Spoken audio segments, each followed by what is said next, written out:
What's up, everybody? Welcome back to the Budget Reef. Today's video is a year and 8 months with the Hipargero A029. So you can see the growth in here has been explosive. It's coming out of every creek and corner of the tank. My live rock is being covered with green star polyp and zoanthids. I've been crowding in different zoanthids in there, and you can see that the growth is just crazy. You may notice that some corals are not doing as well, and some corals have gotten stung by this green star polyp, which is really mean. It ends up taking over a good bit of coral and real estate in the tank. So you guys be really careful on how you place that green star polyp, because man, when it gets going, it goes. But you can see acans. I've got a bunch of anemones, more so just two rock flower anemones. I didn't want anything too crazy, but you can see this SPS down here on the bottom growing real well. I got a lot of good coral growth happening, but some corals just don't seem to do as well, like my Euphilia and one of my leather corals. Like both of my leather corals have pretty much just like disintegrated over time, and I don't know what it could be. Maybe I'm pumping in too much light. I'm not exactly sure. I haven't been able to figure it out. I can't tell if it's other corals touching it. That leather coral got moved. But for a budget idea for a copepod hotel, this shower cup, best idea ever. $3 turned into a copepod hotel, and I use a magnet to help hold it up there. One of my magnet cleaners that I don't use anymore because it's etched into my glass, and that's no fun. No one wants a magnet cleaner that does that. So I stick away from magnet cleaners. I've heard of using credit cards. I use a razor blade, but I just buy a pack of them and I use one. I just pretty much trash it after the first use. Sometimes I'll save them and I'll dry them off real good and rinse them off with fresh water to make sure I don't get any rust growing on the actual razor blade and then etching your glass that way with rust. You don't want to do that. But the tank is doing real well. I'm really happy with how things have been going. My mandarin's doing real well. I have a hang on the back fuge as well, which I'll highlight later in the video. But I know a lot of people are curious on like what my settings are for this light, and what I do for this LED is I max it out from 8 to 6. Now it may be too much, but I don't understand why it would be too much, so I'm still trying to figure it all out.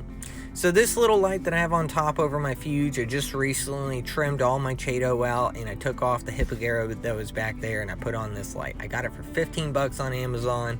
I'm not sure if I'm going to recommend it to y'all because I'm not seeing a lot of growth on that Chaeto from it. So I'm still giving it at least a week or two to test it out. My nitrates are probably about 40 ppm, which I'm going to test the water and show some test strips that I use.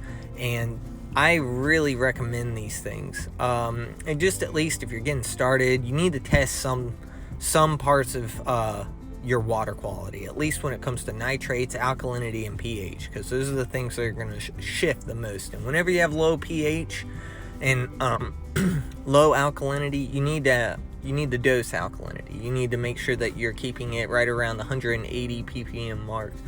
And 180 to 300 I think is like where they like, not 300, it's like 280 or something like that. I can't remember the specific parameters that are great for the tank. Now when I test this water, you're going to see the pH and nitrate, they're all going to get highlighted, and usually it's by the 30-second time mark. Like you count out 30 seconds and that's when you know like how your test strip is. But I can usually tell how long it takes to get to a certain color, and I've been using these since I've started in the reef keeping in it, so I know how to read my tank from these test strips. And you can see that my nitrates are about 40, my pH is good, my alkalinity is good. My pH is probably around 7.8 right now. So what I'll do is I'll kick on my skimmer, because pH is reading how much oxygen is pretty much in the water. And so when you kick on that skimmer, it starts oxygenizing the water and bringing air into the system so everybody can breathe easier, and you don't have too much of a carbon dioxide like building up in the tank to where everybody can't breathe. And that's where a fuge does help, because it's pulling out and doing the oxygen exchange, but you really want to have I like having a skimmer on my tank for that factor of bringing the pH in the tank up, because it just starts pumping oxygen in there, and those bubbles that a skimmer creates polarizes the bacteria that are in your system, and that's how it's actually pulling them out when you're skimming. So when people say, you know, you don't need a skimmer, they're totally right. You don't need a skimmer, but a skimmer helps when you have a large bioload and you want to, you know, at least you have more control over what the pH is by kicking it on and off, and those things help. I don't think you can ever really over oxygenate your water. If you did do that, it would just be harder for Chaeto to grow in a sense, because there's not enough carbon for it to absorb to turn into oxygen. And yeah, so this is my 13.5 Evo. It's like my sanctuary tank, where I'll take, you know, different fish that didn't work out in the main display and just keep them over here. And they're all going to be moved into a larger tank. When I move, I'm going to combine both tanks and make one big tank.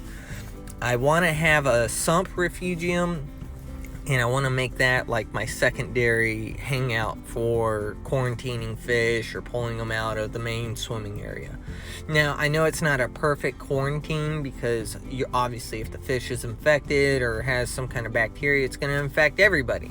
So it's good to still keep a secondary tank ready for that kind of scenario. If you see an ick breakout, you can at least separate the fish that has ick, or try to use one of those fish traps to capture the fish, and that'll typically help you out in those times of need. But that Euphyllia that's in there, somebody totally destroyed. I don't know which fish it was, but they I guess treated the arms like they were worms and just ripped it to shreds. It was horrible.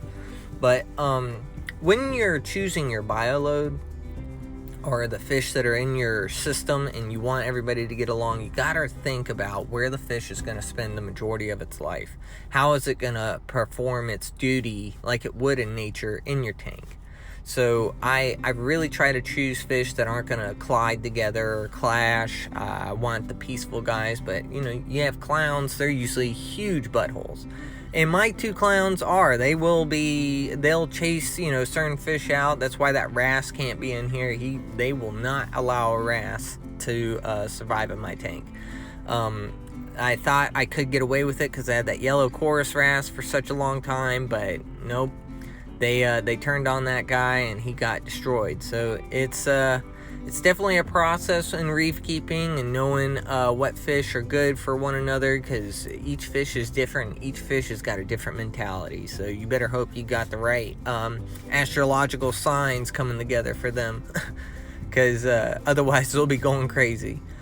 Now, the thing that I love about aquaculturing coral in our home aquariums is that we're saving the reef when we aquaculture our own corals. Now, if you're losing coral, like I've lost Euphyllia, I say stop the bleeding. Quit messing with Euphyllia. Step away from it. I know it's an awesome piece of coral that we all want to keep, but that coral is also endangered. So, in able to help that coral, we ought to, you know, pump the brakes on buying them as much and just try to back off. That's my suggestion. I'm glad all y'all are checking out my videos. Thank you for stopping in, and y'all have a wonderful day.